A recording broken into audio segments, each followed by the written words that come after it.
Hello and welcome to the Gifted Ed podcast. We are your hosts, Angel Van Howe, Gifted Coordinator and SEL Facilitator, and Meghan McCarthy, Social Worker. We're grateful for the opportunity to share this space with you today as we talk about the complexities of giftedness. So let's get started. Today we wanted to talk through some tips and strategies outlined throughout the book, The Whole Brain Child, by Dr. Daniel Siegel and Dr. Tina Payne Bryson. This is a great resource for educators as there's a workbook that accompanies the text that we're going to talk through today.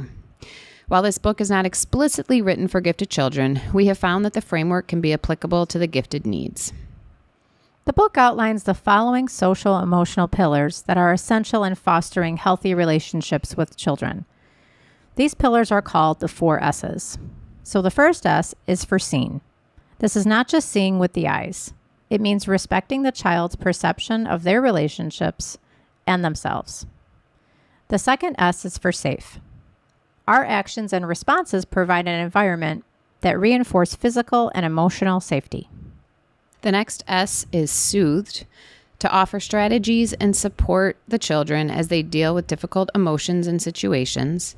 And the last S is secure, the need to help them develop an internalized sense of well-being. Throughout this book, there's 12 strategies explained that reinforce the 4 S's, and we wanted to talk through 2 of our favorite picks. So the first one is, instead of command and demand, it's connect and redirect. So the book sets the stage for this strategy by explaining how the right side of our brain holds our emotions, while the left side of our brain holds our logic. If the child is operating from their emotional side of the brain, speaking to them only from logic can create even further divide and a feeling of isolation, and might not be in the language that the child can hear in that moment. So they break it down to 2 further steps. The first step is connect with the right. We can appeal to the right brain by simply acknowledging their feelings.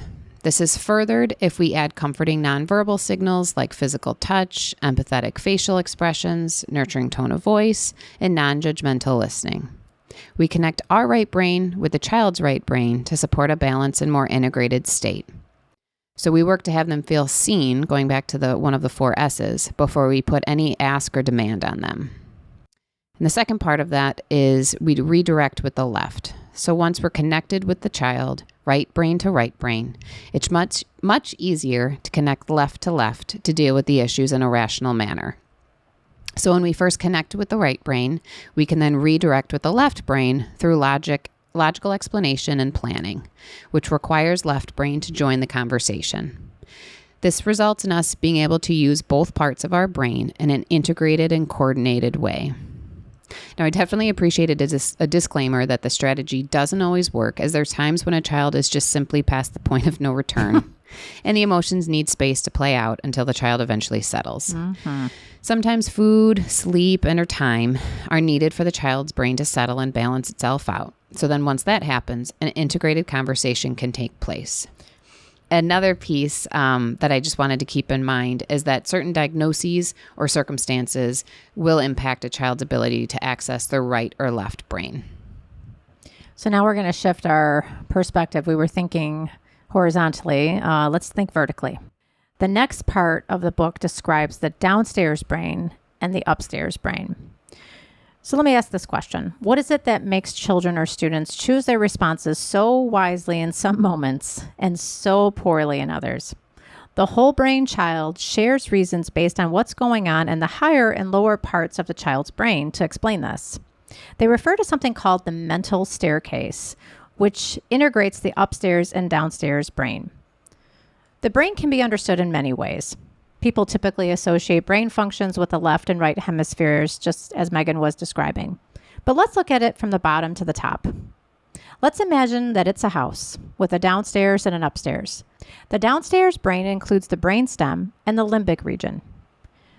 Scientists say that these lower areas are more primitive because they are responsible for basic functions such as breathing and blinking, for innate reactions and impulses, and strong emotions like fear and anger. The whole brain child describes the brain's downstairs house to contain where a child's basic needs are met. The upstairs brain is made up of the cerebral cortex and its various parts, including the middle prefrontal cortex. Unlike your downstairs brain, the upstairs brain is more evolved and can give you a fuller perspective on your world. Think of it like a library full of windows and skylights that allows you to see things more clearly.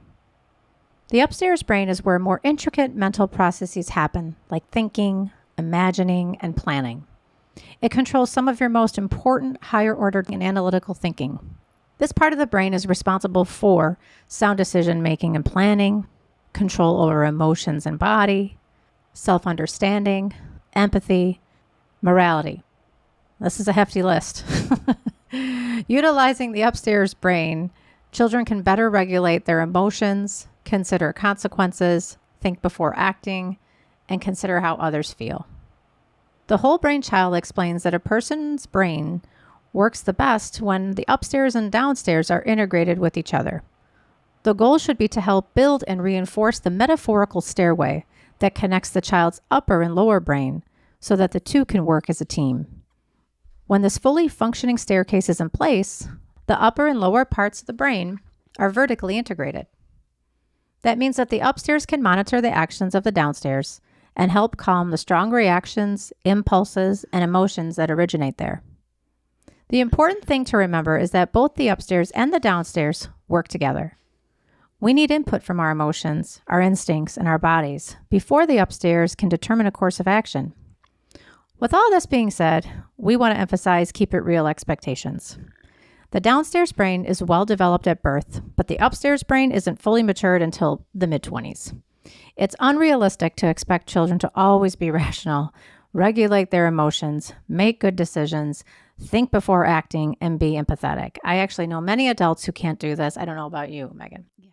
Because of their intellect, their high intellect, gifted students, I think, have an especially harder time being understood from this perspective, whereas people have higher expectations for how they can regulate their emotions because of the fact that they're maybe reading, 3 grade levels above. A lot of people have a hard time understanding the piece of asynchronous development where a gifted student chronologically will be, in line with their peers with their emotions, but not necessarily their interests or their intellect. So as a result, kids are prone to getting trapped downstairs, which means that they make poor decisions, they react out of strong emotions, or they may show a lack of empathy. Clearly, acting without thinking when we are in immediate danger can be helpful. Our amygdala helps with that process. The problem is that with children, the amygdala frequently fires up and blocks the stairway connecting the upstairs and downstairs brain. The primitive part of the brain has just received an intense surge of energy, leaving the child unable to act calmly and reasonably. Massive brain resources have rushed to the child's downstairs brain and left little to power the upstairs brain. This looks like your child or student not being able to listen or process reasoning in that moment. The best way to go about this is to help soothe and shift the child or student's attention. Before we move to the reflection questions, I think one piece, Angel, as you were going through that stuck out to me is that, because there's always brain research, right? That's always fascinating. And I think... Absolutely. So frameworks may always change, but I think some of the strategies of just acknowledging that there's such validity in emotions and there's such validity in using logic and integrating those two is just like this lifelong journey, right? And balance. And balance. And not using overcompensating and relying more on one than the other, because I think both have its valid place. So I think any strategy that you can find that reduces frustration, right? First of all, because I think this as a parent and as a social worker, I think these are strategies that help reduce my own frustration when working with students. Right. That makes sense. And also goes back to those 4 S's, the importance of always just going back. The kids, everyone needs to feel seen, soothed, that those are such big parts. So I feel like just acknowledging the validity of all parts of what our brain is trying to tell us kind of just comes back to. I agree. And, something that I was thinking about in terms of how the book says safe, and I think this can be tricky, discerning between feeling uncomfortable and feeling safe. Yeah. At times, with the intensity of our emotions, if we're a gifted individual, it may come across as that we're not safe. Yeah. And so really just helping, like you said, that self-soothing and co-regulating aspect too of adults, helping them soothe so that they can access, the more logical and reasonable aspects of their brain. Yeah. and just setting the stage to be able to access all the parts, right? Right. I think that's the biggest piece. So for our reflection question today, we wanted you to think back to some challenges you've had with a student this year, and then apply either the framework of left to right brain or top to bottom brain.